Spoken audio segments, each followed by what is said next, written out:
Have you ever felt? Are you listening? Damn. We have a streamer video for you. I know, shocker. It's using some of our new dubbing brush craziness that we've been playing with lately. And this one actually has been on assignment with our good buddy Courtney Boyce at Blue Halo. And he recently sent us some pictures of some really stupid rainbow trout that ate it. Anyway, I think that he was probably scenting the flies with anchovy juice or something like that. Anyway, we've got a Gamakatsu B10S size 1 in the hook, or I mean in the vise, and the front half's going to be a 1/0, so it's going to be a fly with a whole bunch of materials on it, so we need a little bit of extra gap, and there's going to be a shank in between the two hooks, so it's going to be kind of a short shank, but it really increases the action. And a lot of times I'm just using white Danville 210 denier thread. And then also we've got these new scissors from Streamworks. Should hold it the right way. This is a tension scissor. It's a 5-inch scissor, and it's a really versatile scissor. I mean, if you like tying with a 5-inch scissor, these are definitely worth checking out.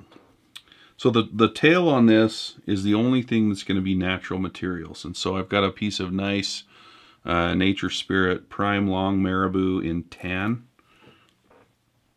And I'm going to build up a pretty chunky tail here.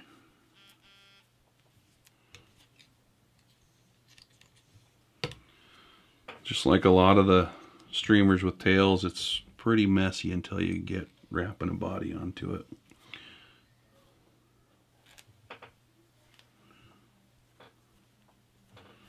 I'm basically using this whole plume of Marabou.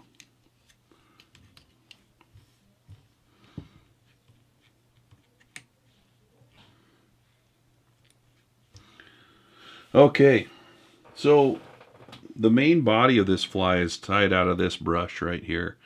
All it is gold and red ice dub. A lot more gold than red. The red's kind of a highlight color, but that's what the body's going to be made of.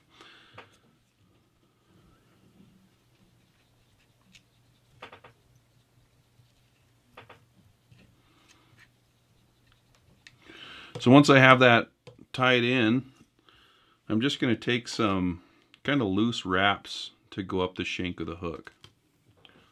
And as I do that, I'm going to brush it out with this Danville Velcro tool.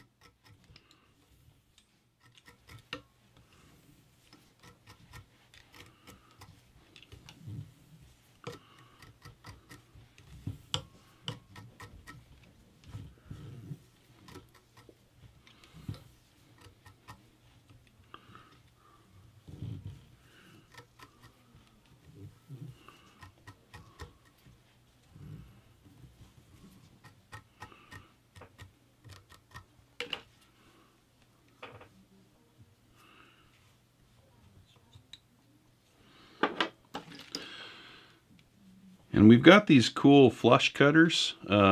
Basically, it's a blade right on the bottom of this cutter, so it leaves very little wire end on it.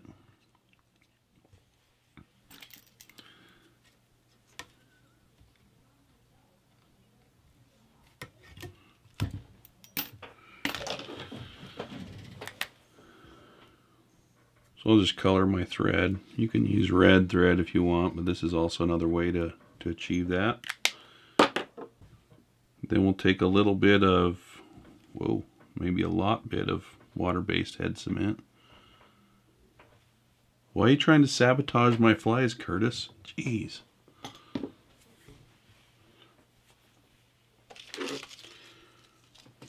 Okay, so the middle section is just going to be a 15mm articulated fish spine shank.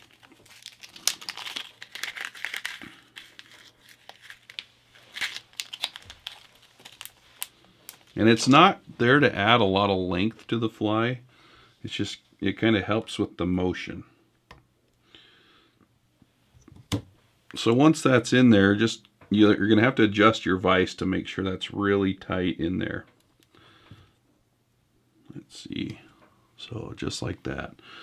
So keep in mind, if you really crank on this, it'll slip out of your vise. And I mean, some vices you might chip your jaws. I've done it, I don't know, 150 times with this vise, and I haven't had any problems with the actual jaw. But just be aware that it will pop out of there every once in a while, and it might do it as I'm doing this video.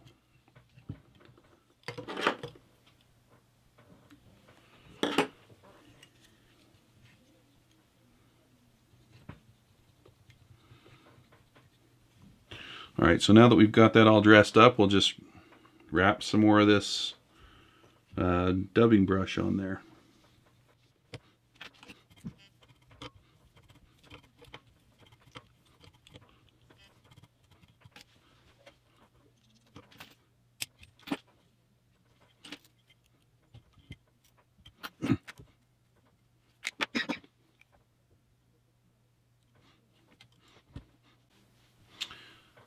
Alright, so we've got a lot of wiggle on it. There's really nothing impeding that wiggle, which is very, very good. It should move very freely. Okay, so the front hook is a Gamakatsu B10S size 1/0. And we're going to attach the rest of the fly to the front hook with some articulation wire.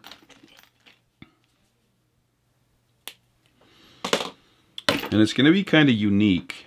Because this fly is going to be weighted belly scratcher style. In other words, some tungsten beads along the belly of the fly.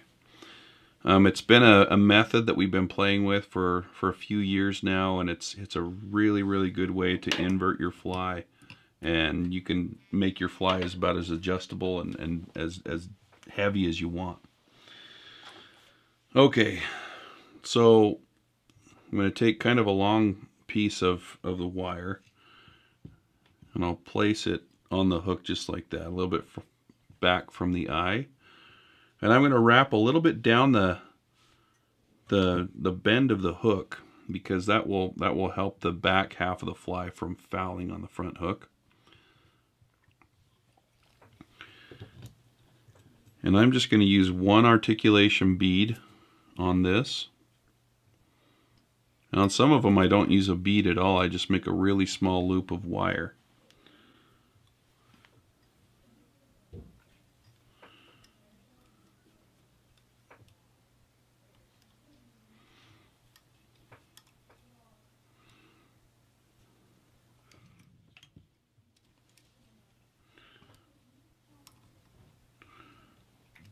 So that's about where we're going to end up with our bead. Now this is where it gets a little bit different. You see, we've got one piece of wire going over the front of the hook and one that's short.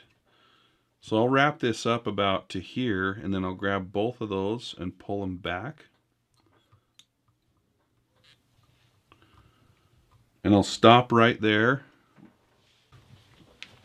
Okay, I've got both wires bent back, but right about here is where I'm going to stop wrapping the long wire. I'm going to pull that straight up. And I'll continue to wrap the shorter wire, and then I'll trim it about right here.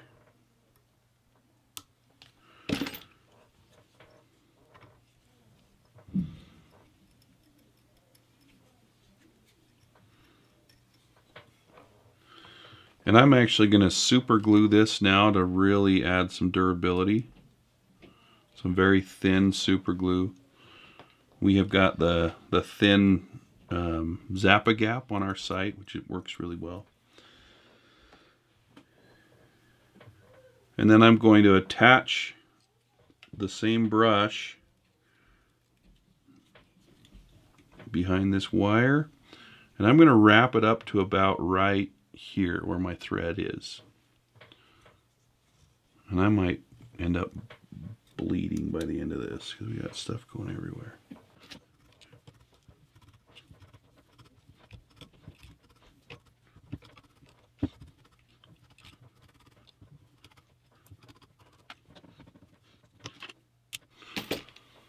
So I've wrapped the brush up to here, and I'm going to get those fibers all nice and going back. And this is where I'm going to add the beads. I'm using 5.5 millimeter tungsten beads, but you can use smaller beads or bigger beads. These are about as big as you can find. And I'm just going to put 2 of them on here. Sometimes I'll do 2 5.5 millimeters and 1 3.8 millimeter bead. But the cool thing is you can put as much weight here as you think you need on this fly. You know, if you're fishing a big river system and you need to get down deep, you can do a whole bunch. Or if you're going to fish a smaller river system and fish it more shallow, you can add less weight. So it's very versatile. The other thing is when you tie this down like this, you've got to double over your wire. If you don't, then the beads will pull out.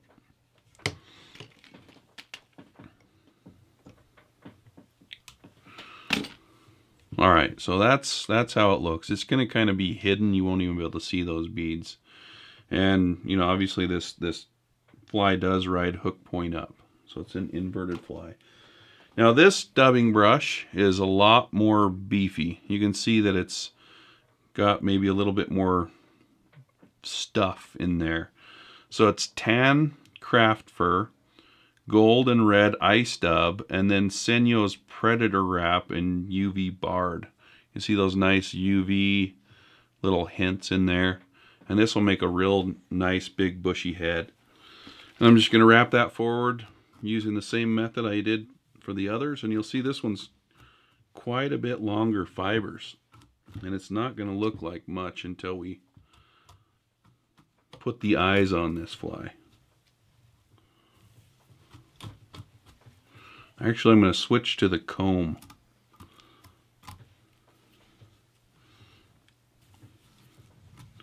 And instead of making loose wraps forward, I'm going to really pack the wraps of this brush right next to each other.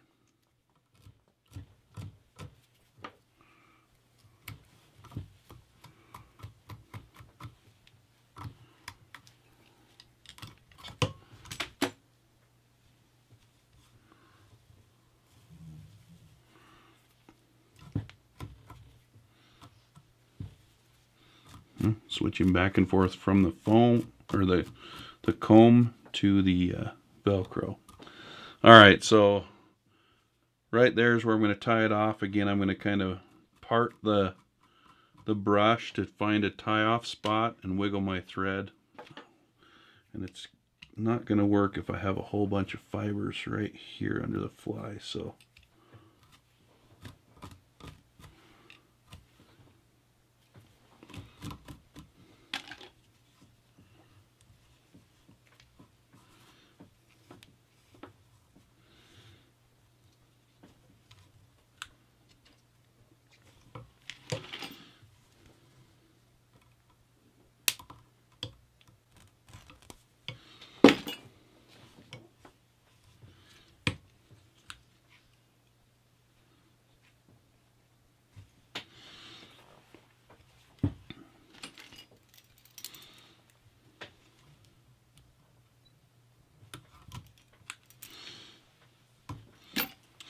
alright, so once we have this head formed, what do we got?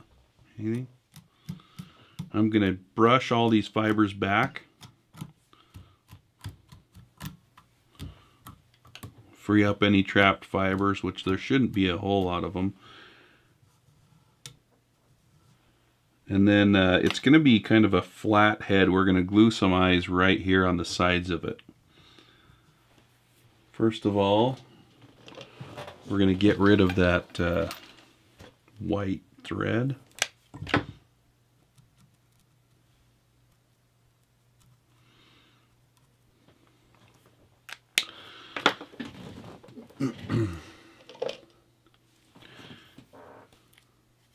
Then I'm going to take one of these chart pack markers and just kind of darken up the top of the head.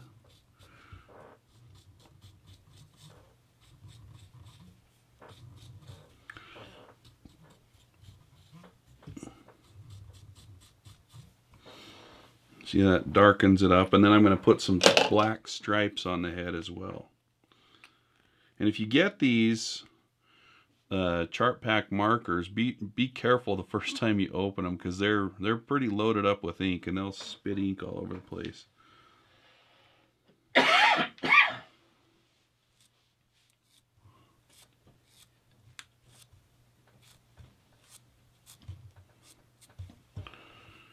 So there we've got some kind of muted black stripes there. And then this is another type of marker that I've been using. We're going to do a review on these in the marker shootout that we're going to do, but I'm going to just add some red to the throat area.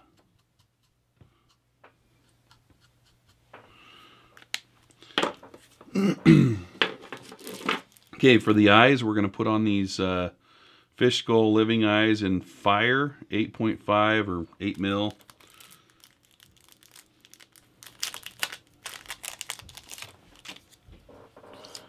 And we're going to use tear mender. So we sell tear mender in the big bottle, and that's okay, but you get a lot more precision application if you put it in one of these lune applicator bottles. And the other thing is, we hear a lot that, you know, if you put it in this bottle, the tear mender will clog up the tip.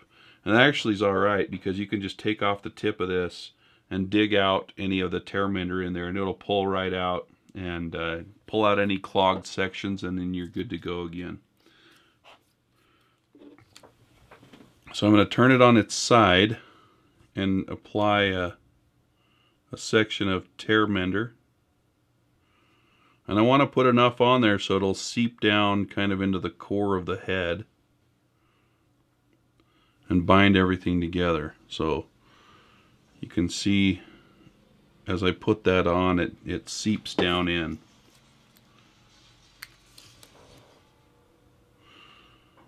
So I'm just going to lightly press that eye there for now until I have the other one on. So once you have both eyes on, you can lightly press those. Don't push too hard, or else you will kind of slide them out of place. So there, now that looks a lot more like a streamer. We got some little stragglers up here, that's all right. And then, I mean, if you want to get crazy with the marker, you can add some cool kind of gill marks on the side with a fine tipped Sharpie. I did right there. You can kind of see it like that. All right, so I'm going to clean up the head a little bit with one of these cautery tools. Curtis uses it to torture his Star Wars action figures. And I'm going to add a little bit of this lune fluorescing resin.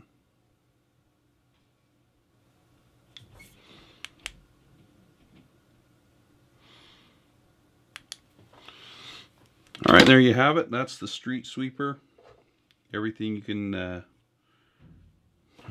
everything you need to tie this fly is found on our store site, store.flyfishfood.com. All right, people, the joke's on me. Curtis didn't stop me. It's his fault. But I realized that I colored the fly upside down. It's actually going to ride like this in the water. But guess what? Tough. You're going to have to live with it. Anyway, color the dark side on the where the hook point goes up, not like I've colored it. Or if not, we've actually just created a very good drunken minnow pattern.